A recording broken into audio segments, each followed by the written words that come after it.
नमस्कार सभी को। पिछले दो वीडियोस में आप लोगों के बहुत सारे सवाल आए। उन सवालों पे मैं नेक्स्ट वीडियो में चर्चा करूंगा, क्योंकि मैं ये आशा करता हूं कि इस वीडियो में भी आपके जितने भी सवाल पेंडिंग है आप उन सभी को कंक्लूड कर लेंगे, सभी को एक साथ पूछ लेंगे। बहुत सारे मैसेजेस भी आए हुए हैं मेरे पास। उन पे चर्चा करने से पहले एक जनरल बात आज अपन करेंगे कि किस तरीके से स्ट्रेटेजी रखें, क्या क्या चीजें इंपॉर्टेंट और क्या क्या चीज अगर आपने मिस की तो सिलेक्शन नहीं होगा प्री में, और क्या क्या चीजें अगर आपने लगे हाथ कर ली तो सिलेक्शन हो जाएगा। पिछले वीडियो में अपन ने बात की थी कि किस सब्जेक्ट से कितने सेक्शन के क्वेश्चन बनते हैं, ये मैंने मोटा मोटी कवर कर लिया था। कल के चैप्टर में या फिर कल की वीडियो में अपन ने कुछ बातें की। उन बातों से आगे बढ़ते हुए आज अपन बात करते हैं। कुछ क्वेश्चन मेरे पास रिसोर्सेज के भी आए हैं, तो रिसोर्सेज की भी मैं चर्चा कर लूंगा, हो सकता है इसी वीडियो में साथ साथ कर लूं। लेकिन उससे पहले बेसिक तीन चार चीजें क्या जरूरी है जो आपको करनी ही है।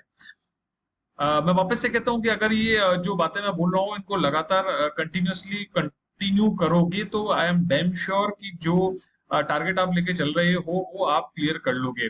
बात चल रही है अभी केवल प्री की। देखो, बार बार मैं कह रहा हूँ कि मैं जो अभी स्ट्रेटेजी बता रहा हूँ प्री के पॉइंट ऑफ व्यू से बता रहा हूँ, क्योंकि मेरे पास बहुत सारे ऐसे सवाल आए कि सर या भैया या जो भी है कि हम मेंस की प्रिपरेशन साथ रखें क्या। इन सवालों को मैं कल या जो भी नेक्स्ट वीडियो आएगा उसमें लूंगा, तो प्लीज इस वीडियो के नीचे भी आपके जितने भी सवाल हैं वो सब कर लीजिए आप। You are free, open to free ask any type of question but related to pre only. ठीक है, प्री ओनली का मतलब पढ़ाई से रिलेटेड। अब बात करते हैं अपन अपनी स्ट्रेटेजी की।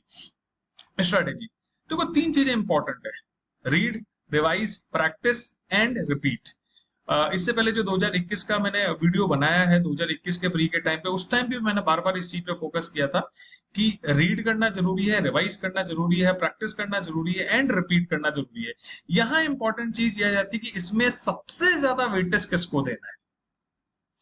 ये ट्रिकी चीज है कि सबसे ज्यादा वेटेज पढ़ाई करनी है सबसे ज्यादा, यानी मान लो कि अगर 10 घंटे तो 10 घंटे में 8 घंटे क्या पढ़ाई करनी है, 1 घंटे रिवाइज करना है, 1 घंटे प्रैक्टिस करना है। ऐसा है ये डिस्ट्रीब्यूशन कैसे हो। प्री के लिए मैं आपको स्ट्रिक्टली कहूंगा कि आप 40% से ज्यादा अपना time, even you can take 50% of your time to practice.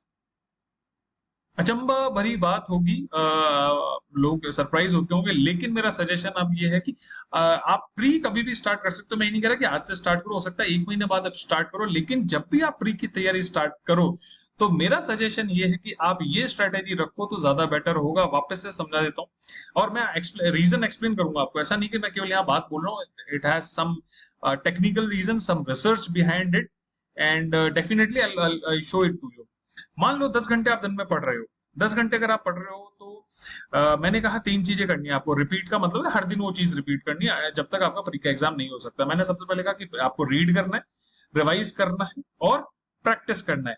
इसमें ये भी इंपॉर्टेंट है कि इनका सीक्वेंस क्या होना चाहिए कि सुबह उठते पहले प्रैक्टिस करनी है, सुबह उठते पहले रिवाइज करना है, सुबह उठते पहले पढ़ना है। ये तीन चीजें हैं। कौन से जगह पे, जैसे होता है ना कि कुछ लोग क्या होते हैं मीठा पहले खाते हैं, कुछ लोग कहते हैं मीठा लास्ट में खाते हैं, कुछ लोग क्या है तीखा पहले खाते हैं, कुछ लोग खट्टा। ये एक सीक्वेंस है। ठीक है। यहाँ एक चीज और मैं आपको बता दूं कि अगर अलग अलग कल्चर की बात करो तो अलग अलग सिस्टम है ना। जैसे अगर आप हो सकता है ये अभी काम की बातें नहीं लग रही हो, लेकिन इन सब के ये एनालॉजिकली आपको एक्सप्लेन करने के लिए कि व्हाट मैं जो बात कर रहा हूँ उसके पीछे तत्व क्या है, उसके पीछे सब्सटेंस क्या है, उसके पीछे एक्सपीरियंस क्या है, उसके पीछे लॉजिक क्या है। ठीक है। सीधे कमिंग टू द पॉइंट, तीन चीजें हैं: read, revise, practice and repeat. Repeat means एक दिन की जब मैं बात करूंगा तो नेक्स्ट डे आपको ये तीन चीजें वापस से रिपीट करनी है। रीड, मेरा मानना यह है कि आप अराउंड 3.35% जो आपका ड्यूरेशन है उसमें आप रीड करो। ठीक है, रीड करो। 15 to 25% जो पोर्शन है आपके ड्यूरेशन का वो आप उसमें रिवाइज करो, और बाकी जो आपका 40 to 45% आपका टाइम बच रहा है उसमें आप प्रैक्टिस करो। परसेंट में इसलिए बात कर रहा हूं क्योंकि हो सकता है कुछ लोग 8 ही घंटे पढ़े, कुछ लोग 10 घंटे पढ़े, कुछ लोग 12 घंटे पढ़े, कुछ लोग 14 घंटे पढ़े। ये आपका कॉल है कि आपको 16 घंटे पढ़ना, 18 घंटे पढ़ना, आप जैसे पढ़ना चाहो वैसे पढ़ो, लेकिन उस पढ़ाई का टोटल ड्यूरेशन का कितना वेटेज किस चीज में जाना चाहिए मैं ये बता रहा हूं। मैं वापस से कह रहा हूं कि every individual have a different way of doing things, लेकिन कुछ चीजें मैंडेटरी हैं, उनको करे बिना कुछ किसी का सिलेक्शन नहीं हो सकता। उनमें तीनों ही चीजें जो मैंने आपसे बोली कि रीड, रिवाइज, प्रैक्टिस, ये तीनों ही चीजें इंपॉर्टेंट है। हाँ, ये हो सकता है कि इसके वेटेज में आप डिफरेंस कर लो। जैसे बिल्कुल जो फ्रेश बच्चा है ना, बिल्कुल जो फ्रेश बच्चा है उसके लिए रीड की इंपॉर्टेंस ज्यादा हो जाएगी, क्योंकि तो बहुत कुछ नहीं आता, क्योंकि जब वो प्रैक्टिस करने जाएगा तो डीमोटिवेट हो जाएगा, क्योंकि उससे सवाल नहीं होंगे। लेकिन एक बच्चा जो थोड़ा थोड़ा एक्सपीरियंस है, वो अगर प्रैक्टिस करेगा तो उसका कॉन्फिडेंस भी बनेगा, वो पढ़ाई भी करेगा और उसके साथ साथ रिवाइज करेगा, तो उसका जो लेवल है वो अप होता जाएगा। This is about the strategy. अब इसमें भी क्वेश्चन आता है कि सुबह उठते पहले क्या करना है, दोपहर में क्या करना है, शाम को क्या करना है, रात को क्या करना है, कौन से समय में क्या करना है।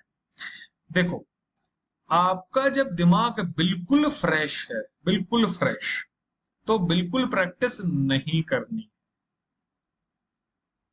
हो सकता है आप लोग सरप्राइज हो जाओ, वापस से कह रहा हूं कि आप जब आपका दिमाग बिल्कुल फ्रेश है तो प्रैक्टिस नहीं करनी है। व्हाई? क्योंकि एग्जाम में आप अपना दिमाग फ्रेश लेके नहीं जाते हैं। एग्जाम में आपके दिमाग में स्ट्रेस होता है, एग्जाम में आपके दिमाग में टेंशन होता है। तो प्लीज प्रैक्टिस उस चीज की करो जो रियल लाइफ में आप कॉम्पीट करने जा रहे हो। एग्जाम डेज में, एग्जाम टाइम में आपका दिमाग इतना भरा हुआ होता है कि पूछो मत। तो जो आपके दिन का टफ टाइम है, जब तक आप थोड़ा पढ़ चुके हो, दिमाग पे थोड़ा प्रेशर आ चुका है, उस ड्यूरेशन में आपको प्रैक्टिस करनी है। I hope I am clear. अगर ये बात समझ में आई है तो केवल कमेंट में स्टार लिख देना। वापस से कह रहा हूं, प्रैक्टिस तब करनी जब आपके दिमाग में स्ट्रेस है, थोड़ा प्रेशर है। ये भी नहीं कि दिमाग बहुत ज्यादा थका हुआ है, मैं ये नहीं कह रहा, लेकिन थोड़ा दिमाग का यूटिलाइजेशन आप कर चुके। सुबह उठते पहले प्रैक्टिस नहीं करनी है, ठीक है। आई होप ये बात, स्टार लिखना है सबको जिसको समझ में आ गई है। दूसरी चीज, आप रीड और रिवाइज। सजेशन मेरा ये है कि आज जो आपने किया है उसका रिवीजन नेक्स्ट डे मॉर्निंग में उठते टाइम करो तो बेस्ट है। इसके अलावा रात को सोते टाइम भी आप रिवाइज कर सकते हो। मैं वही कह रहा हूं कि जैसे, चलो ये चीज मैं बाद में बताऊंगा। रिवाइज अर्ली मॉर्निंग करो, ठीक है। जब भी आप सुबह फ्रेश माइंड से उठ रहे हो तो आई रिवाइज करो, आपको याद रहेगी। और बाकी जो ड्यूरेशन है आपका, आप उसमें रीड करो।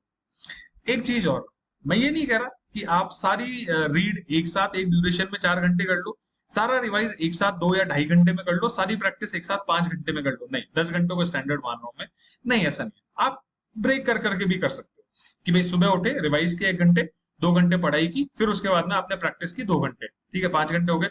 फिर आप चाहे आधी हल्की सी नींद ले लो आधे घंटे, फिर वापस से उठो, रिवाइज करो 1 घंटे, 2 घंटे रीड करो, फिर प्रैक्टिस करो। तो आपका पूरे 10 घंटे का शेड्यूल बता दिया मैंने आपको। और तीनों ही चीजों के लिए, रिवाइज के लिए फ्रेश माइंड चाहिए, तो रात को भी सुबह जब आप उठे तो आपका दिमाग फ्रेश था, दोपहर में भी सो के जब आप उठे तब भी आपका दिमाग फ्रेश था। ये है बेसिक स्ट्रेटेजी।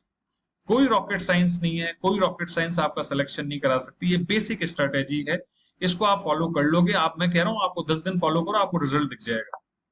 बट ये है डाई हार्डली, ये बहुत मेहनत से आपको ये फॉलो करनी पड़ेगी। इसमें एक चीज और ऐड कर देता हूँ, वापस से मैंने पहले भी कहा कि आप डिवीजन कर सकते हो कि सुबह चाहे तो 2 घंटे रिवाइज कर लो, फिर एक साथ पढ़ाई कर लो। एक साथ सारी चीजें प्रैक्टिस मत करना, क्योंकि 5 घंटे प्रैक्टिस से दिमाग थोड़ा सा ज्यादा एग्जॉस्ट हो जाएगा। 2 घंटे प्रैक्टिस करो। आपके एग्जाम की ड्यूरेशन, इंटरेस्टिंग चीज, आपके एग्जाम की ड्यूरेशन कितनी, 3 घंटे होती है ना, तो 2.5 घंटे रिवाइज करो ना, सॉरी 2.5 घंटे प्रैक्टिस करो ना। रखो 100 क्वेश्चन सामने, तो बोले ये 100 घंटे, 2.5 घंटे में करने, बात खत्म।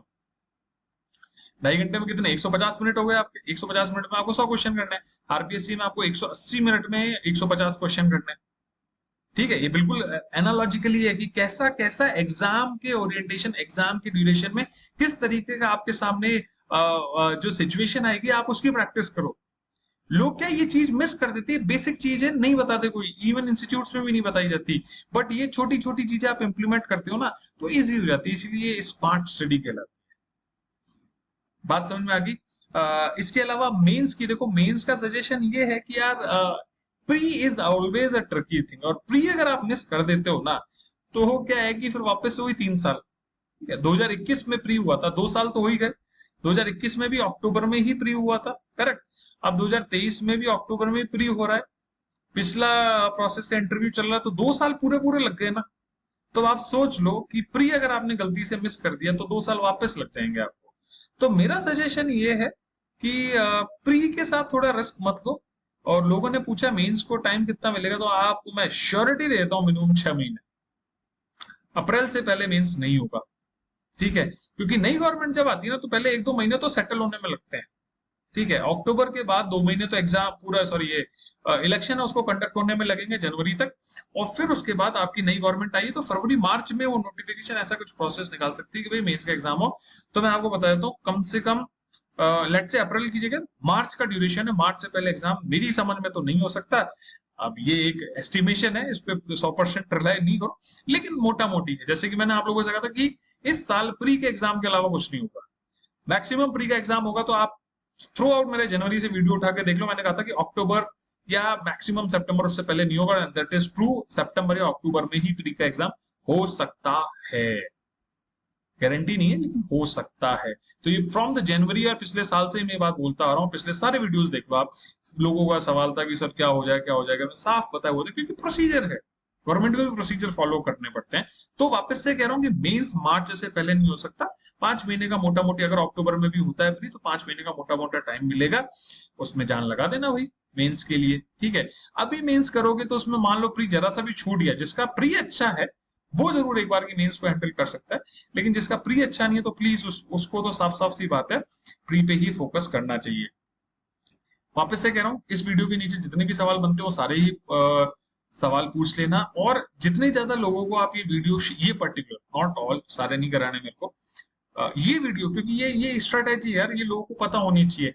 ऑल्दो आप लोगों का कंपटीशन बढ़ेगा, लेकिन सबके साथ न्याय होना चाहिए, सबको कुछ चीजें पता होनी चाहिए। तो जितने लोगों को शेयर करो, ये इंपॉर्टेंट है, बेसिक स्ट्रेटेजी है, करके देखो। और करने के बाद जिन जिन्होंने मेरी बातों को माना है, लकीली उनको अच्छा आउटपुट मिला है। तो I suggest you people try, एक बार ट्राई करो, 2 वीक 3 वीक, 3 वीक में आपको आउटपुट पूरा परफेक्टली मिल जाएगा। ठीक है, तो सवाल जितने भी हो सारे के सारे पूछ लेना। और आई होप कि आप लोग बहुत अच्छे से पढ़ाई कर रहे हैं, जम के पढ़ाई कर रहे हैं। थोड़ा सा नर्वसनेस होती है, हमेशा होगी, हर समय होगी। इंटरव्यू वालों से मैं बात नहीं कर पा रहा, उनकी भी डेट्स आ गई, 10 तारीख से उनकी शुरू हो गई है, तो इट्स ओके, होता है, इट हैपेंस। लेकिन यही वो मौका है जिसका आप इंतजार कर रहे थे। तो मौके पे चौका लगाने का जो जज्बा है वो ही आपको चैंपियन बनाता है। मैं हमेशा सचिन तेंदुलकर को इस चीज के लिए याद रखता हूँ कि toughest pitch toughest bowler, and he, कुछ लोग डिसएग्री कर सकते हैं इस चीज से, लेकिन मैंने थ्रू आउट अपनी लाइफ देखी है वो चीजें। मैं द्रविड़ का भी फैन हूँ, गांगुली का भी फैन हूँ, बहुत सारी चीजें मैंने देखी हैं। बट एक जो रियलिटी जिसे लेजेंड किया जाता है ना, ठीक है, वापस से डिस्कशन में नहीं जाएंगे। I like him, I have seen thing. और मैं आप लोगों से भी आशा करता हूँ कि ये जो लड़ाई है, ये जो तैयारी है ना, ये आपको आरएस बनने के बाद मजा देगी। ठीक है, और मजे का मतलब है यू वोंट इवन थिंक कि क्या चीजें होती हैं, है ना। तो जब आप आओगे तो ही पता चलेगा। चलो बढ़िया, ठीक है, जय हिंद, जय भारत, और जय श्री कृष्ण।